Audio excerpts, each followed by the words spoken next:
ইন্নাল হামদালিল্লাহ নাহমাদুহু ওয়া নাস্তাঈনুহু ওয়া নাস্তাগফিরুহু ওয়া নাউযু বিল্লাহি মিন শুরুরি আনফুসিনা ওয়া মিন সাইয়্যাতি আমালিনা মান ইয়াহদিহিল্লাহু ফালা মুদিল্লা লাহু ওয়া মান ইউদ্লিলহু ফালা হাদিয়া লাহু ওয়া আশহাদু আল্লা ইলাহা ইল্লাল্লাহু ওয়াহদাহু লা শারীকা লাহু ওয়া আশহাদু আন্না মুহাম্মাদান আবদুহু ওয়া রাসূলুহু আম্মা বা'দ ফাআউযু বিল্লাহি মিনাশ শাইতানির রাজীম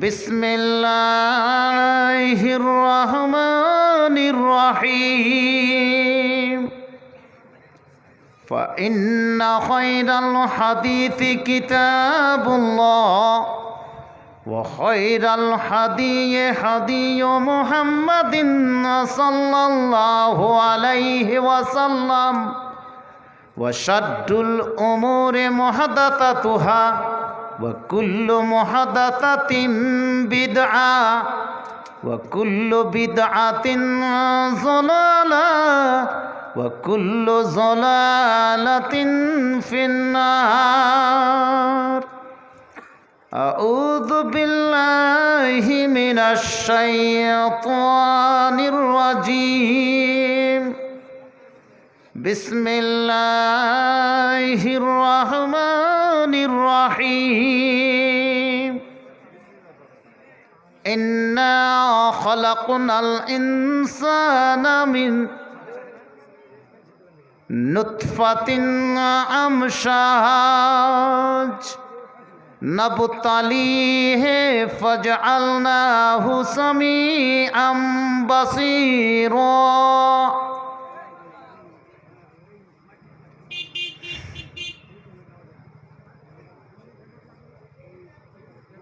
চলে গেছে কতই রাজা বাদশাহ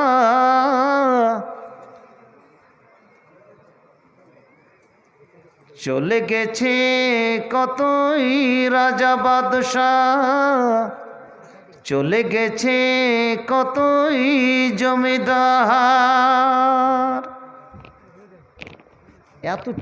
এত কি নড়ছে কেন রে ভাই? চলে গেছে কতই রাজা বাদশাহ চলে গেছে কতই জমিদার। দুনিয়া থেকে কেড়ে নিবে মরণ করিবে যে হাহাকার। চলে গেছে কতই রাজা বাদশাহ চলে গেছে কতই জমিদার।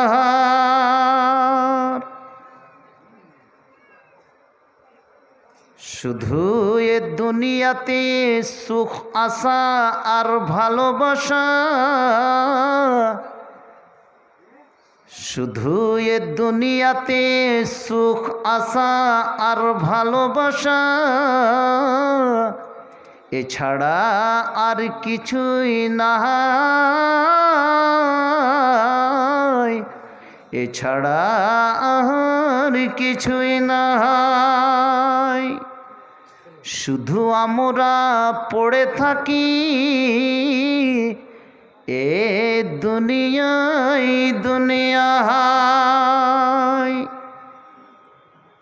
চলে গেছে কত রাজা বাদশাহ চলে গেছে কতই জমিদার। দুনিয়া থেকে কেড়ে নিবে মরণ শুধু করিবে হাহাকার। মরণ বলে হয় না স্মরণ, মরণ বলে হয় না স্মরণ। যখন মোরা চলে যায়, মরণ বলে হয় না স্মরণ। যখন মোরা ধারে কবরের পাশে যায়, কবরের পাশে গলে গলে, কবরের পাশে গলে গলে আছে শুয়ে, কবরের পাশে আছে গলে গলে শুয়ে শুয়ে। চলে গেছে কতই রাজা বাদশাহ, চলে গেছে কতই জমিদার, চলে গেছে কতই রাজা বাদশাহ, চলে গেছে কতই জমিদার। দুনিয়া থেকে কেড়ে নিবে মরণ, করিবে শুধু হাহাকার, করিবে শুধু হাহাকার।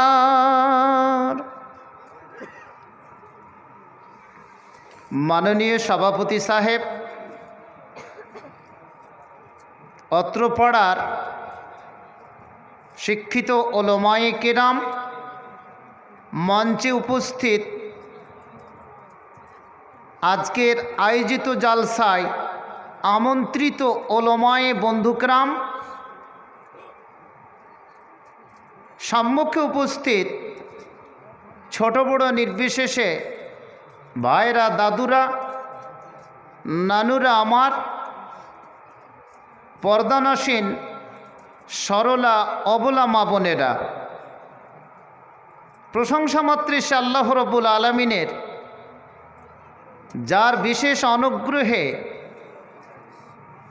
আজকের আবহাওয়া আগে থেকেই দেওয়া ছিল পেপারে, ভারী বর্ষণ হতে পারে, কিছুটা বৃষ্টি হয়েছে। সেই বৃষ্টিতে মিলনগড় থেকে টালমংরা ওই সাইডটাতে বেশি বৃষ্টি, তার থেকে আপনাদের এখানে অনেকটা বৃষ্টি কম হয়েছে। একবার অন্তর থেকে পড়ি আলহামদুলিল্লাহ। এহেন পরিস্থিতিতে এখনও পর্যন্ত একটা ভাঙাচুরা মজলিসে ছোট বড় নির্বিশেষে সকলেই বসে আছি শুধু কোরআন এবং হাদিসের অমীয় বাণী শোনার জন্য, শোনাবার জন্য। সকলে আবার অন্তর থেকে পড়ি আলহামদুলিল্লাহ। প্রিয় ভাইজানেরা, এতক্ষণ পর্যন্ত সুদূর আসাম থেকে আজিজাম আব্দুর রহমান ভাই আপনাদের কাছে আলোকপাত করতেছিলেন। কি বিষয়ে বক্তৃতা রেখেছেন তাও জানি না, এসে শুধু আমি স্টেজে উপস্থিত হয়েছি। সার কথা আমারও ছিল না, যা হোক এটাও আল্লাহ হয়তো কবুল করেছে, দেখা সাক্ষাৎ হবে। কিছু দোয়া আপনাদের কাছ থেকে নেব এবং আমিও আপনাদের জন্য কিছু প্রাণ খুলে দোয়া করব। এই ভালোবাসা, এই প্রেম নিবেদন, এই ইশক এবং মহাব্বত, যার কারণের জন্য এক অপরের আশায় বসে থাকি এবং এক অপরের জন্য আমরা প্রতীক্ষা করে থাকি, আজকের ব্যাপারটা তাই। আলহামদুলিল্লাহ, যে কজন লোক সামনে আছেন, মেয়েদের সংখ্যাও বেশি আছে। যখন বৃষ্টির পরে আবার দ্বিতীয়বার বক্তৃতা যখন শুরু হয়েছে, এটা আশা রাখব যতক্ষণই আলোচনা হোক না কেন, আমরা যেন একই সঙ্গে শুনে এখান থেকে বাড়ি যাই। আর সর্বোপরি যেন আমাল করার জন্য আল্লাহ তাআলা আমাদেরকে তৌফিক দান করে। সকলে পড়ে আমিন। বক্তৃতা আমরা অনেকই শুনছি বিভিন্ন জায়গায়, বক্তৃতার অভাব নেই। এ কথাগুলো আপনাদের পড়ে থাকবে না। আওয়াজটা একটু আস্তে আস্তে, কয়েনগুলো পরে গুনবেন ওইটি বাড়িতে গিয়ে। এই কথাগুলো আপনি শুনেন আর নাই শুনেন, আমাল করেন আর নাই করেন, এই যে এখানে দেখছেন ইন্টারনেট জগতে যতগুলো মোবাইল এখানে লাগানো আছে, মেয়েরা ওখানে করে প্রজেক্টর থেকে বক্তৃতা শুনছে, সেটাও ইন্টারনেট জগতের। এইখানে যতগুলো মোবাইল রাখা আছে, এবং এর পরিপ্রেক্ষিতে যে সমস্ত ছোট ছোট ভাইরা ইউটিউবার যারা নিজের নাম লিখেছে, পরিশ্রম করছে, এই বক্তৃতাটা যদি আপলোড করে দেওয়া যায় সেকেন্ডের ভিতরে, যেটা ছেড়ে দেওয়া হয় বাদিয়া ভাষায়, মোবাইলে ছেড়ে দিয়েছি, তার মানে ওটা আপলোড করে দিয়েছি, তাহলে সারা বিশ্বের 850 কোটি মানুষ যদি চোখ বুলায় তাহলে দেখতে পাবে কি পাবে না? আমি কথা বলছি ওবায়দুল্লাহ ফালাহি, আপনারা কথা বলছেন না, এটাকে ঘোরালে আপনাকেও কিন্তু দেখতে পাওয়া যাবে। তাহলে এখানে বসে আছেন সোনাকুল, যেটা কেউ চিনে না, জায়গাটা কেউ চিনে না, আপনার মসজিদও কেউ চিনে না, এখানকার ছেলে মেয়েকে কেউ চিনে না, কিন্তু সঙ্গে সঙ্গে 1 সেকেন্ডের ভিতরে সেটা যদি আপলোড করে দেওয়া হয়, সেটা যদি নেটে ছেড়ে দেওয়া হয়, তাহলে সঙ্গে সঙ্গে সারা বিশ্বের মানুষের সঙ্গে আপনি পরিচিত হয়ে গেলেন। একবার অন্তর থেকে পড়ুন আলহামদুলিল্লাহ। তাহলে আল্লাহ খুব নিকটে আছে না? আছে না দূরে আছে? আল্লাহ খুব নিকটে আছে, কিন্তু আল্লাহকে আমরা চিনি না।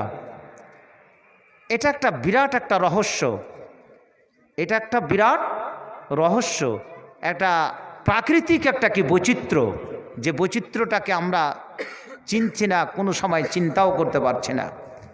আজ আপনাদের সম্মুখে বক্তৃতার বিষয় থাকবে, কতখানি বুঝতে পারবেন জানি না, খুব জানা পরিচিত একটা ওয়াজ করব, খুব অল্পক্ষণ ধরে, বেশিক্ষণ ধরে নয়। আল্লাহ রসুল জীবনে একবার বক্তৃতা দিয়েছিলেন, সেটা সকাল থেকে শুরু করেছিলেন, সন্ধ্যা পর্যন্ত বক্তৃতা করেছেন, বুখারীর হাদিস। তাছাড়া এরকমভাবে বক্তৃতা তিনি কোনোদিনই করেননি। যে হাদিসটা তিনি বর্ণনা করেছেন, হযরতে আবু হুরায়রা বর্ণনা করছেন, সেই হাদিসটা কিন্তু কিতাবুল ফিতানের সঙ্গে সংযুক্ত। সেটা হাদিস কিন্তু আজকে বলবো না, না তো রক্ত গরম হয়ে যাবে।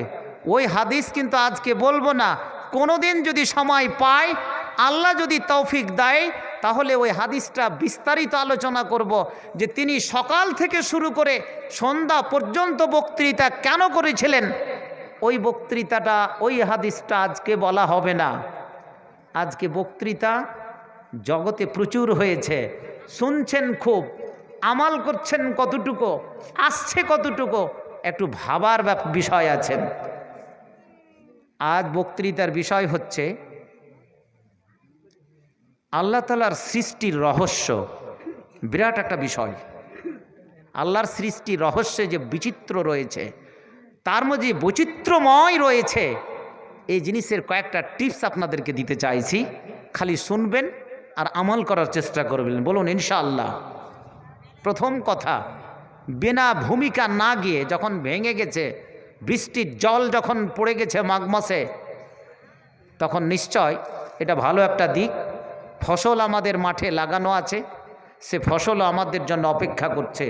যে ফসলের জন্য আমরা অপেক্ষা করছি, আল্লাহ গো আমাদের ফসলগুলোকে তুমি ঘরে ভর্তি করে দাও, পড়ে জোরে পড়ে আমিন। এখন কথা হচ্ছে সৃষ্টির রহস্যটা কেমন।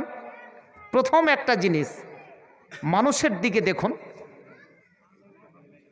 আল্লাহ তাআলা দুটো জাতকে সৃষ্টি করেছে, একটা স্ত্রী এবং একটা পুরুষ।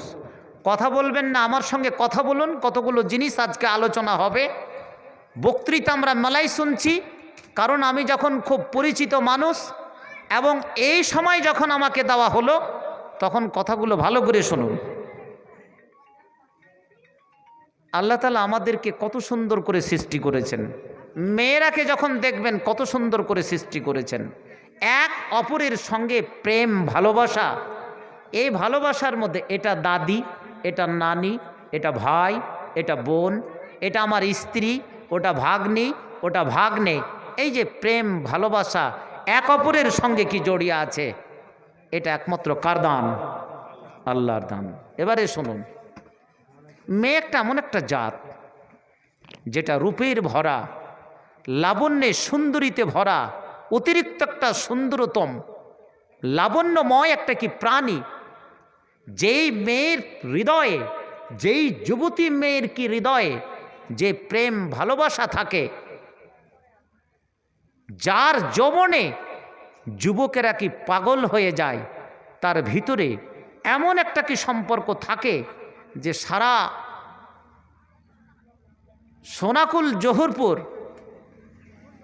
শ্রীপুরের সমস্ত যুবককে এমন একটা সুন্দর রমণী যার ভিতরে যে প্রেম ভালোবাসার হৃদয় আছে, সেকেন্ডের ভিতরে সমস্ত যুবককে উথাল পাথাল করে দিতে পারে। এটা কে দান করেছে? সেই যুবতীর পিছনে প্রত্যেকটা যুবক কিন্তু তার দিকে দৃষ্টিপাত করে এবং সেই সুন্দর যুবতীর পিছনে ছুটে চলে। এটা সৃষ্টির একটা বৈচিত্র্যময় রহস্য। আল্লাহ তাকে সেই ক্ষমতা দিয়েছে। সেই রূপ লাবণ্য দেখে অনেক সময় রাজকন্যা রাজপুরী থেকে রাজার ঘুম ভেঙে যায়, রাজা নিজের সিংহাসন ছেড়ে দেয়। শুধু কি তাই, ভিখারি যখন কোনো মেয়ের প্রেমে পড়ে যায় তখন তার ভিক্ষা করা কি ছেড়ে দেয়, মুনির ধ্যান ভেঙে যায়।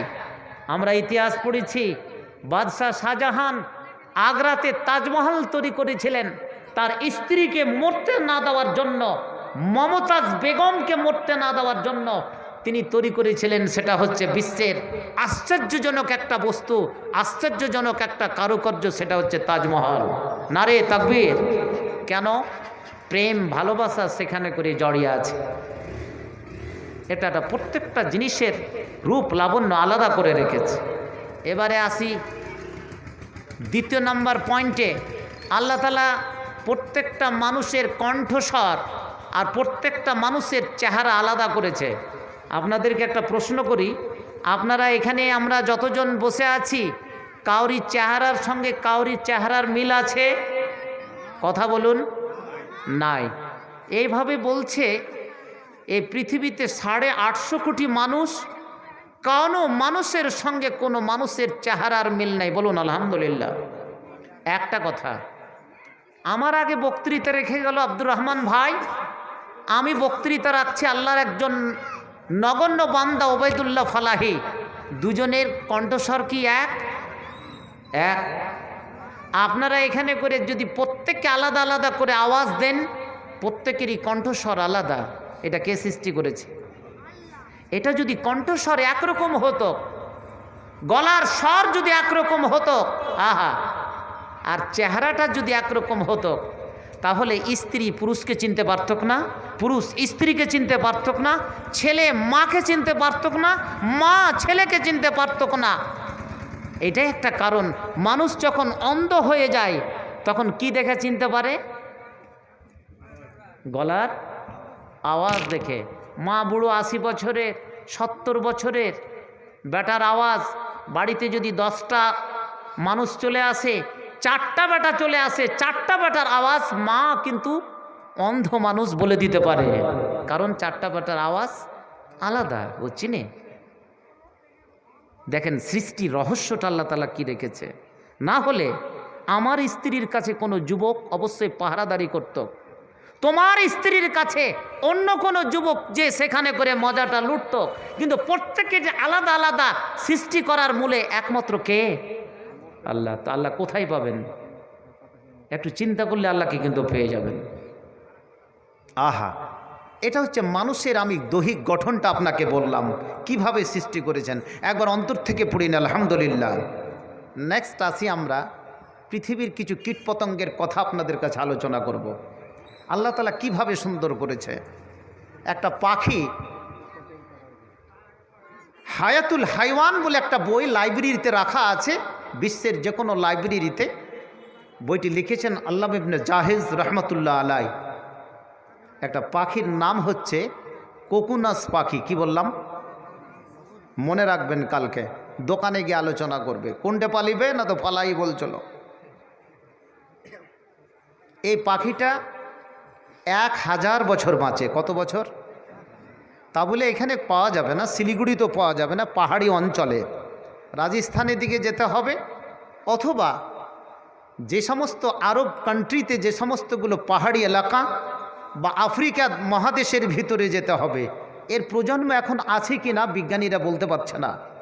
এর কোনো স্ত্রী নেই, কোনো পুরুষও নেই, বলুন আলহামদুলিল্লাহ। এই পাখিটা যখন মরে যায়, মরার যখন উপক্রম হয়, আর বাঁচবে না, তার স্ত্রী জাত বলে কিছু নেই, আল্লাহ তাআলা তাকে ওইভাবেই সৃষ্টি করেছে। যখন মরার সময় আসে তখন একটা গর্ত করে এবং সেখানে গর্ত করে বিভিন্ন গাছ থেকে সব খড়ি টড়ি করে নিয়ে এসে সেই খড়িটা যেমন কোনো পাখি বাসা করে ঠিক সেই রকম বাসার মতো করে একটা জায়গাতে মাটিতে গর্ত করে, ঠোঁট দিয়ে গর্ত করে সেই খড়কুটোগুলোর উপরে বসে যায়। ভালো করে শুনবেন, এই পাখিটার প্রজন্ম কী জিনিস, কোকোনাস পাখি, যাকে ফার্সি ভাষায় সিমোরগ বলা হয়। তার ঠোঁটগুলো এত সুন্দর, হারমোনিয়াম দেখেছেন তো, সাঁতাল ভাইরা যে বাজায় সেতারা দোতারা, ঠিক সুন্দর এত ঠোঁট, যেমন টিয়া পাখির ঠোঁট সেই রকম ঠোঁটের ভিতরে বিভিন্ন জায়গাতে তার ছিদ্র করা থাকে। ওখানে বসে যায়। বসে যাওয়ার পরে মানুষ তো মরেই যাব, আওয়াজ যেন না করে কেউ, মরেই তো যাব, শেষ জীবনে একবার গান গেয়ে নিই। ওই গান গাইতে শুরু করে। গান গাইতে গাইতে ঠোঁট দিয়ে যে হাওয়াটা বেরোয়, কার্বন ডাইঅক্সাইড এবং হাইড্রোজেন যে কি না অক্সিজেন যে বেরোয়, বেরোতে বেরোতে এমন একটা তাপ সৃষ্টি হয় যে ওখানে করে আগুন লেগে যায়। কোথায়? যে খড়কুটোর উপরে বসে যায়। এই খড়কুটো যখন আগুন লেগে গেল, ও কিন্তু আর উঠতে পারে না। ওই আগুন ধরার ভিতরে ওই পাখিটা কিন্তু মারা যায়। এবারে ছাইটা পড়ে থাকে। আকাশ থেকে যখন বৃষ্টি হবে ওই পাহাড়ি অঞ্চলে, ভালো করে শুনবেন, যেমন আজকে বৃষ্টি হলো, আকাশ থেকে যতদিন বৃষ্টি না হবে, একটা পাখি আছে যতদিন আকাশের বৃষ্টি হবে না ততদিন কোনো খাল বিল জঙ্গলের পানি পান করে না। সেটা কে বলতে পারেন? ওই পাখিটার নাম কি? চাতক পাখি। তুমি বললে না? চাতক পাখি, যাকে ইংরেজিতে বলে স্কাইলার্ক। আকাশের দিকে সব সময় চেয়ে থাকে। 6 মাস যদি বৃষ্টি না হয় পান করবে না। মরুভূমির জাহাজ বলা হয় উটকে। যতদিন চলবে সমস্ত পানি ভিতরে কুজের ভিতরে নেনে। বলুন আলহামদুলিল্লাহ। 1 সেকেন্ড যদি জল না পান করতে পাই আমাদের অবস্থা শেষ। আল্লাহ কি সৃষ্টি রেখেছেন। এবারে গান গাইতে শুরু করে। গান গাইতে গাইতে আগুন যখন ধরে যায়, আগুন ধরার পরে পাখিটা পুড়ে ছারখার হয়ে ছাই হয়ে থেকে যায়। আকাশ থেকে যখন বৃষ্টি হয় ওই ছাই পড়ে থাকে। আল্লাহর কি হুকুম, ওই ছাই থেকে আল্লাহ তাআলা একটা ডিম দিয়ে দেয়। কি দেয়? ইন্না খালাকনাল ইনসানা মিন নুতফাতিন আমশাজ নাবতালিহি ফাজআলনাহু সামিআম বাসীরা। ওরে যুবক যুবতী, জেনে রাখো, বিশ্বের সৃষ্টির রহস্য তুমি বুঝো না। সকাল হলো, তুমি আজকে চায়ের দোকানে বসে গেলে, সন্ধ্যা হলে আবার চায়ের দোকানে তুমি বসে যাও, দুপুর হলে তুমি খাবার খেয়ে নাও, কিন্তু তুমি আজকে তোমার 40 বছর চলে গেল, 50 বছর চলে গেল, 60 বছরে তুমি পা দিয়ে দিয়েছো। ওরে কোকোনাস সিমোরগ পাখি, যেই পাখিটার অবস্থা যদি 1000 বছর বাঁচে, যার কোনো স্ত্রী নাই, যার কোনো পুরুষ নাই, এবারে গান গাইতে গাইতে জীবনের সমস্ত অন্তিম পিরিয়ড শেষ করে দেয়। ওরে পৃথিবীর বুকের মানুষ, তুমি জেনে রাখো, আজ যদি সিমরোগের জীবন থেকে নিয়ে, তার যদি আজকে বায়োডাটা থেকে নিয়ে নিজের জীবনের কৃতিত্বকে তুমি যদি আজকে প্রমাণ করতে পারতে, তাহলে তোমার 50 বছরের জীবন বেকার হয়ে যেত না, 60 বছরের জীবন বেকার হয়ে যেত না। তুমি ওই পাখির জীবন থেকে আজ তুমি শিক্ষা অর্জন করে না। এটা কে সৃষ্টি করেছে? কে কে কহেনার? আল্লাহ। আমরা কাচ্চিম দেখেছি, কচ্ছপ খেয়েছেন? তাহলে কি খেয়েছেন? ঘোড়ার ট্যাং। কচ্ছপের মাংসের দাম কত? কিচ্ছু জানে না।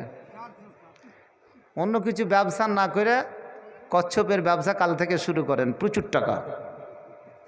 কচ্ছপ মানে কাচ্চিম যাকে বলে, 300 বছর বাঁচে একটা কাচ্চিম। কে জানে এগুলো? কোথায় দলের ভিতরে থাকে, কোথায় থাকে?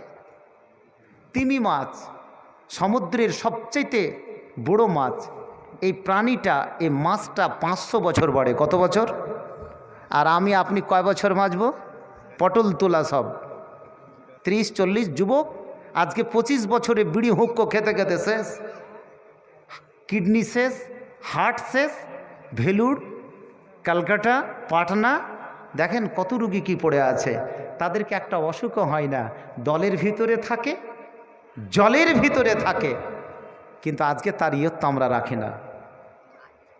তাহলে বিনা ওড়সে একটা ডিম, ছাই থেকে একটা ডিম হয়ে একটা, ওখান থেকে ডিমটা যখন হয়ে যায়, আল্লাহর আদেশ হয়ে গেল, আকাশ থেকে যখন বৃষ্টি হয়ে গেল, বৃষ্টি হয়ে যাওয়ার পরে ওই পাখিটা যে ওখানে করে মরে পড়ে থেকে যে ডিম হয়ে গেল, আল্লাহর আদেশ হয়ে গেল, ওরে ডিম তুই এখন বাচ্চা দিয়ে দে।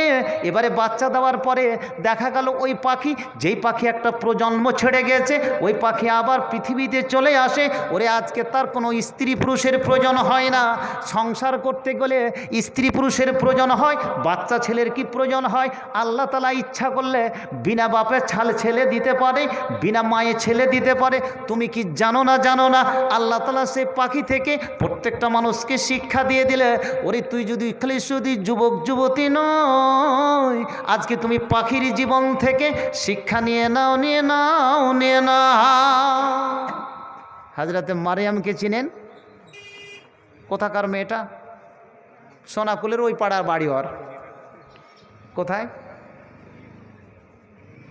কোথায়? আর কেউ কইবে না। হযরতে মারিয়ামকে চিনেন? কইছে আমার বেটির নাম মারিয়াম। আর একজন কইবে কি যে আমার স্ত্রীর নাম মারিয়াম। মৌলভী সাহেব এগুলো কি ওয়াজ করছো? এই কোরআন মাজিদ আপনারা 30 খানা দিলেন না? কয়খানটা দিয়েছেন? এটা মোড়ল পাড়া, কিন্তু মোড়ল পাড়া নয়, মেলাটি মোড়ল ছিল আমি যখন শ্রীপুরে উস্তাদ ছিলাম। আর সব বদনাতে মাংস করা লোক, মাংস চুরি করা লোক সব। আমি রহস্য করছি, কিছু বলেন না। কে নানা, কে মামা সব আছে। আশা করি আমার উপরে কেউ ঢাল মারবে না। শ্রীপুর মাদ্রাসা থেকে আমার সার্ভিস হয়েছে প্রথম মাল্লা ওসমানিয়ায়। আমিও কি কম, আল্লাহ আমাকে দৌড়ালো জি। ওসমানিয়া মালদা মঙ্গলবাড়ি থেকে রহটপুর দোমোহনা গেলাম, ওখান থেকে বাটনা আসলাম, ওখান থেকে মিলনগড় এসছি। এবার মিলনগড় থেকে বোধহয় কবরই যেতে হবে। প্রিয় ভাইরা আমার, এটাও আল্লাহর একটা সৃষ্টির কি রহস্য। যা হোক, বলতেছিলাম কি কথাটা, সভাপতি খুব জোরাল থাকা উচিত। যে কোনো কথা বললে আমার কিন্তু তার সাথে বাবের সাথে মুনাসাবাত থাকে। কি কথাগুলো বলছিলাম? এই ছেলে বস রে, কি বলছিলাম? কোন কথাটা? মারিয়ামের পেট থেকে একটা নবী জন্ম নিয়েছিল। নবীটার নাম কি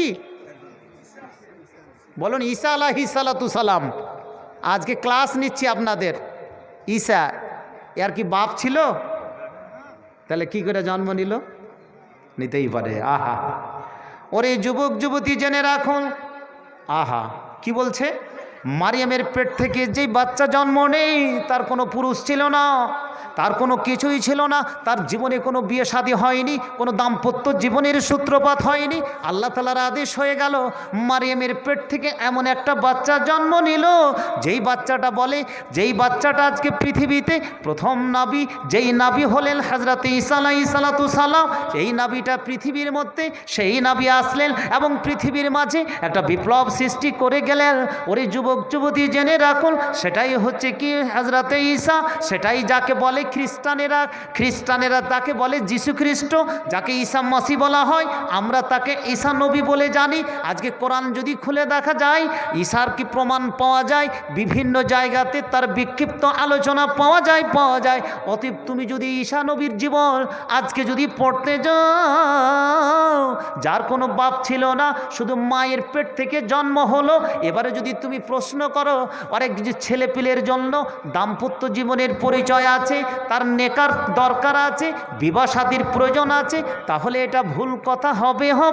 কতগুলো জিনিস ক্ষেত্রে ব্যতিক্রম হয়ে যায়, যেমন আল্লাহ তাআলা ব্যতিক্রম